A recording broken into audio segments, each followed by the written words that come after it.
Conference 2022 with NAI 500. Right now we are having Rona with us today. So how are you doing today? Very good. Glad to be at the conference again after a couple of years off. That's right. So can you start by introducing yourself a bit to us? My name is Ron Hanford. I'm a Vice President of Corporate Development for 60 North Gold Mining Ltd. And 60 North is listed on the Canadian Securities Exchange, OTC Pink, and on the Frankfurt Exchange. Thank you. So tell us more about 60 North Gold Mining. 60 North Gold Mining has got a very exciting project very close to Yellowknife in the Northwest Territories. We are about 15 minutes by helicopter flight. It's actually about 45 kilometers. And in the winter, when the lakes are frozen, we have a winter road that we can take up heavy equipment and fuel supplies and things like that. 60 North Gold has actually got the Mon Gold project, 100% owned. And this was a former producer in the 1990s. It produced about 15,000 ounces of gold from 15,000 tons of ore. In other words, 1 ounce per ton, which is a very high head grade. We have permits to take this back into production at 100 tons per day, and we hope to have the mine in production in the next year. Wonderful. So how do you see the advantage of working in Yellowknife?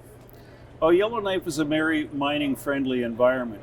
The government's major source of revenue really comes from the diamond mines at the moment. Tourism, of course, has been quite low during the COVID period. And we are actually the only project which is permitted for production in gold. So we hope to be the next new operating mine in the Northwest Territories. The Northwest Territories is very friendly towards mining. Of course, we have to act responsibly from an environmental and social point of view, and that's why we have the permits, because we've done everything right so far. We have a very good working relationship with the local First Nations, and they've been, of course, involved with the permitting process. And we've had several First Nations people working on our project in the underground site. Very good. So what do you think of the Mon Gold project? Has more gold than that can be mined, or what's your strategy is getting that restarted? Well, what's happened in the past is they mined down only 15 meters from surface. They stopped mining in 1997 when the gold price went below $350 an ounce. At that point, it was no longer economic. That was about their operating cost. Of course, there's been some inflation since then, but the gold price has gone up many times. So we're now looking at about $18.50 US gold, and with a good Canadian exchange rate, it's potentially even more profitable because our costs are in Canadian dollars. So we've drilled below where they were mining before, about 20 meters below the old stopes, as they're called. That's the areas that were mined. And we know we've intersected the vein, so we know that the vein continues. And the next stage is to continue to develop the ramp down to that level where we've drilled to take out a bulk sample this year. So we would plan to take out between 3,000 to 4,000 tons of material, assay it, and then have confirmation that the grades are adequate, and next year to bring up the mill to start production. That's very nice. It's exciting. Yeah. So according to your recent news in April, there is a new nickel cobalt discovery. Can you elaborate more on that?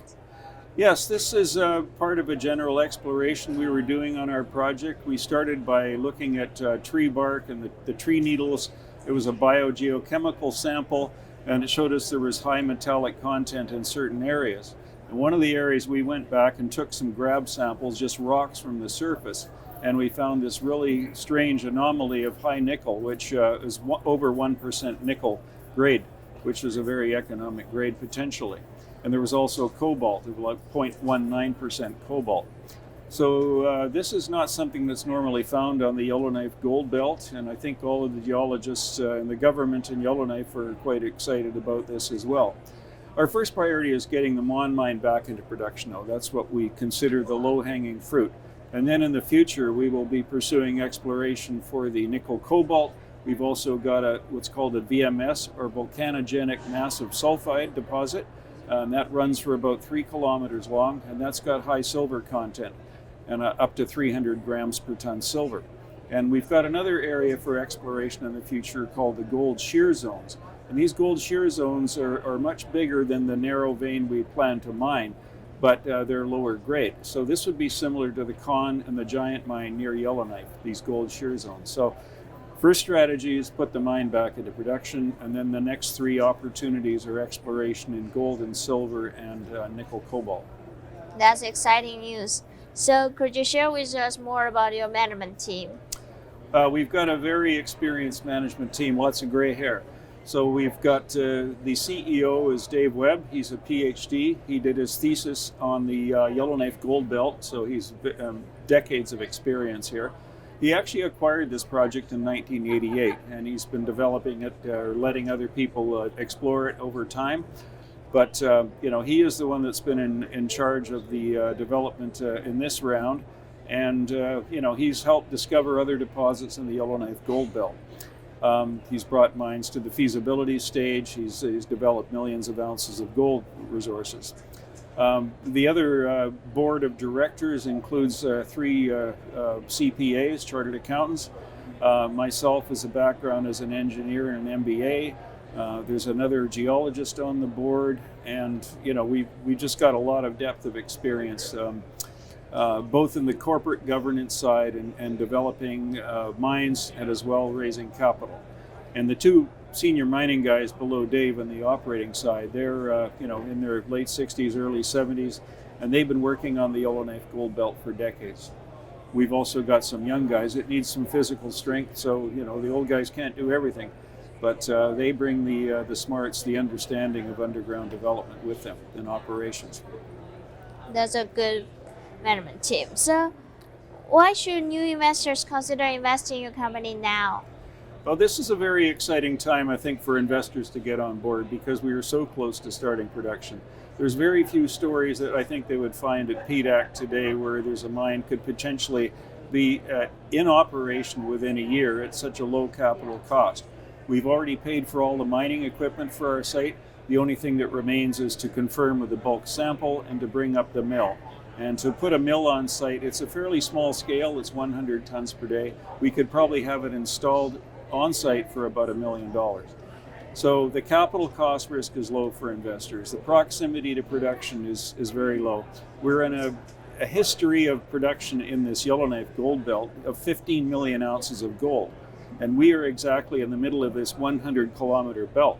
At the north end was the Discovery mine that produced 1 million ounces of gold at 1 ounce per ton. At the south end of the belt, there was the Con mine and the Giant mine. They produced between them 14 million ounces of gold at 1/2 ounce per ton. And our Mon Mine is exactly in the middle of those other 3 big mines. We've only gone down 15 meters. These other mines went down up to almost 2 kilometers. So we think there's very good potential for our story to look a lot like those in the future. So for investors to get on now, of course, the share price is very low given where the whole stock market has gone. And I think the chance for investors to get a very good return is excellent. Yeah. So that's all my questions. Thank you for your time today, Ronette. Okay, it's been a pleasure speaking to you. Thank you. Thank you.